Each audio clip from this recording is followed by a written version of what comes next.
Hi boys and girls, this is Miss Hall here. I am the art teacher at East York and Yorkshire Elementary Schools, and this week we're going to be exploring a little bit of printmaking. So when we talk about printmaking as a kind of art, that means that printmaking is something that you can repeat or make that mark again, and again.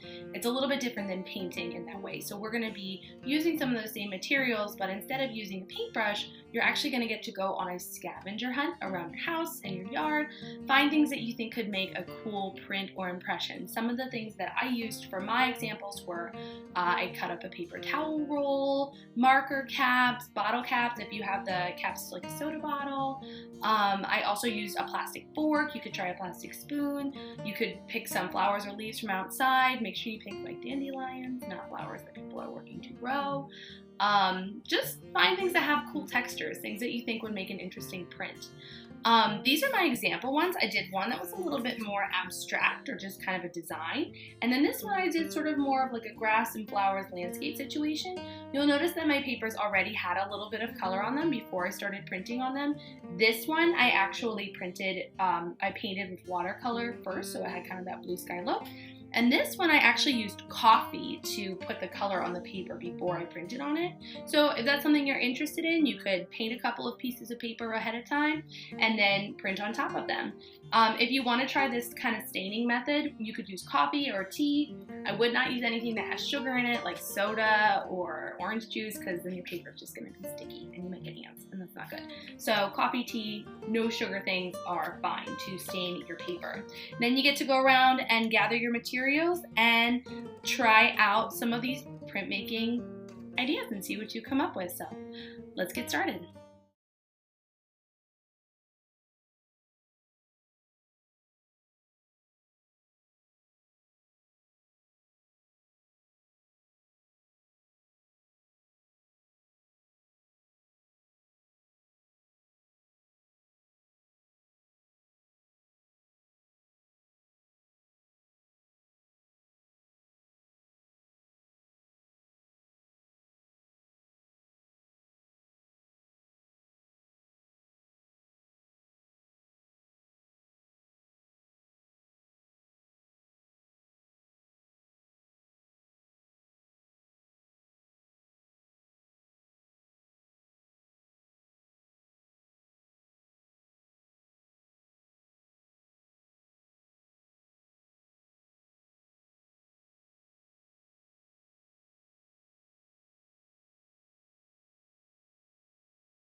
All right, everybody. So first things first, let's talk a little bit about the setup that I have going on here right now, because for projects that involve messy things like paint, the best thing you can do is get yourself totally set up from the beginning. That way you don't have to get up with messy hands, go try and find the thing you forgot, have everything ready so that you can go ahead and jump in. The first thing I have is I have a couple of pieces of paper. I went ahead and I painted on these ahead of time. I did this yesterday so that they had a little bit of time to dry. I like to start on a piece of paper that already has some color on it.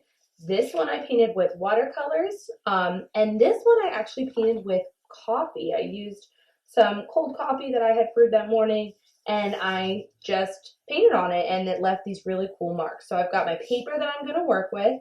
I have a mat underneath of it just to protect my table. If you don't have a mat, you could always use a piece of newspaper, plastic tablecloth, something that will help you keep things clean. Right next to me, I have an extra little scrap piece of paper so that way I can try some things out and experiment before I put them on my paper. Right here, I have a nice big paper plate. This is what I'm going to call my messy plate. And this is where I'm going to throw my objects when I'm not using them. I see this a lot with my students when they have something messy and they say, Miss O, what do I do with this? This way you have somewhere for it to sit, kind of like a parking lot. And then right in front of me, I have my paint colors that I'm going to use. I happen to have a couple of paint colors. If you only have one at home, that works great too. Whatever you have works just fine. I did put them out on paper plates. You could use regular plates or lids for Tupperware, something that way you can spread them out a little bit. makes it just a little bit easier to work with. So I have all of my things all set up, all ready to go. This way I know that I'm not going to have to get up and get something that I forgot about. So why don't we jump on in? So I would really recommend, before you start on any of the papers that you would like to keep, I would recommend that you just experiment with some of the tools that you have and see what kind of marks that they make. We're going to be experimenting with printmaking today, and printmaking means making multiples or repeats of something. So I'm going to be using some of these tools that I just found around my house, and I'm going to practice making marks with them and see what kind of marks I can make. I have a bottle lid. You could use a soda bottle lid or something like that. I have an old spool for thread. I have a marker cap. I have a paper towel roll that I cut into pieces. I have a plastic fork. And I found this little walnut kind of thing outside that I thought was cool. And experiment with it. See what kind of marks it makes. It might not look how you thought it would, but it'll still be interesting. So I'm going to park my little messy plate over there. I experimented with these a little bit, so I'm going to do one of these at a time. I think I'm going to start with my brown one first. So really, you can do anything that you'd like with this printmaking experiment. You could do like an abstract composition, or you could try and make something out of it. For right now, I'm just going to try and make an abstract composition. I'm just going to pick any tool that I feel like, and what I'm doing is I'm sort of scraping it across that paint. I don't want the paint to be really, really thick and goopy on there. Might even scrape a little bit of it off, so that way it doesn't leave too much of a mess. I've got some paint on my lid, and I'm going to start right here in the center and see what I make. Woo, got a circle. Let's see, I wonder what would happen if I kept going with those circles. What if I made like circles that overlap? When something overlaps, that means that it's touching. So I'm just going to experiment and see what I get. And I might get some extra little drips or something, but that's all right. Cool, I like that. So I'm going to park that one in the messy part. Let's see, what if I get a smaller one? Maybe I'll pick a different color. I really like this kind of seafoam color. And you notice, again, I'm scraping it in the paint. Don't want it to be super goopy. Oh, that's kind of cool. I like that color. So I'm kind of making my way around in a circle. Like I said, you can do it how you'd like to. I just like circles. I think they're really nice to look at. So let's see, what else might we mess with? I love that I have lots of different sizes of circles in here. That's a really big thing to consider. The more sizes you have, the cooler this will look when you are done with it. How about I do this little thimble guy? Ooh, I like that one because that one kind of turns out like a flower. And you'll notice that I'm not wiping off any of the materials that I'm using. I'm just kind of letting the colors mix and mingle and seeing what happens.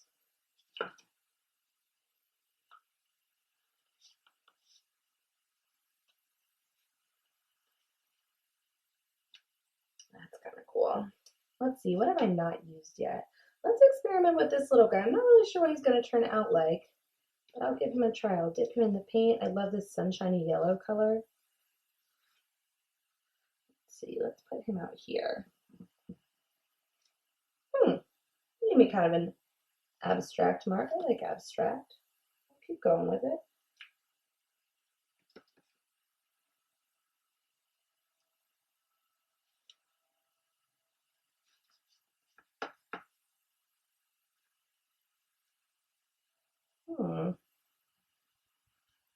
That's pretty cool. Let's see, what have I not used yet? Maybe I can get in here with this fork. Let's see what the fork can do. Maybe if I come in here and I make like little lines with it. That's interesting.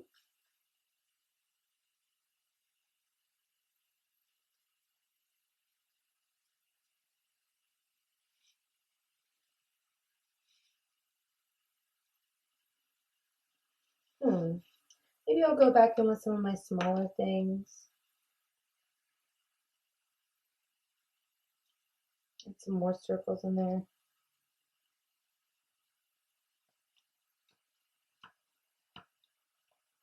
All right, I think that one turned out pretty cool. Nice experiment.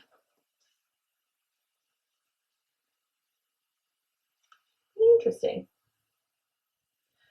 So now that I made my kind of experimental abstract print, now I want to try and make one, maybe use the tools that I have and see what I can turn this into. And when I was looking at all those circles, I kept thinking about spring and all the flowers. So I thought maybe I could turn this into a landscape. So I'm going to give it a try and see what happens. I'm going to use this kind of green color on my fork. Come down here to the bottom. That's kind of cool. Make some grass. You'll notice that I'm using a plastic fork just because that's what I had in my kitchen.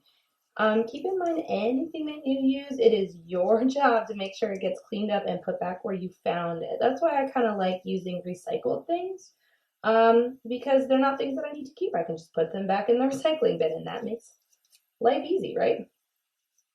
Oh, I like that. That's kind of cool.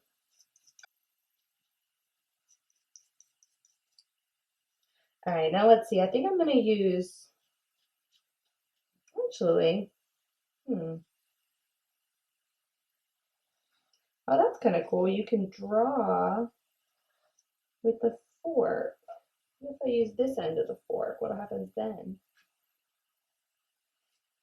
Oh, so that's another thing to consider too, boys and girls. Try using different sides of your tool. Oh, that works really well.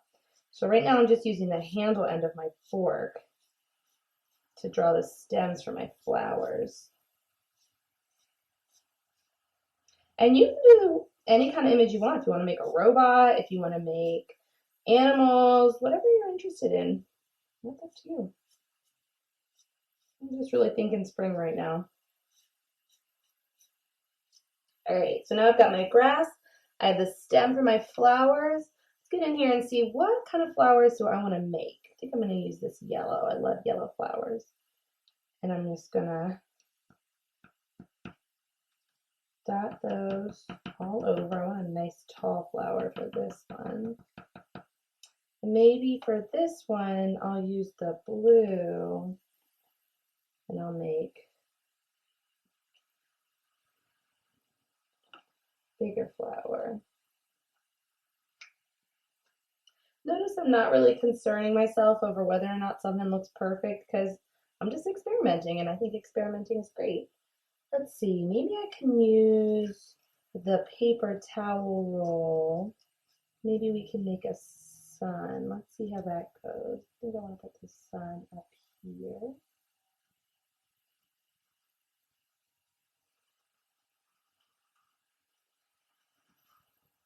There we go, got a sun. Maybe I can use, pick that fork guy back up and make the rays for the sun. That's cool.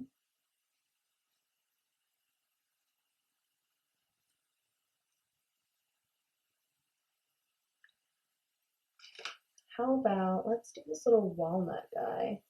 And I found this guy outside. You could totally go outside, pick up some leaves and some dandelions. I wouldn't pick anybody's flowers because they're probably working pretty hard on those, so you want to leave those alone.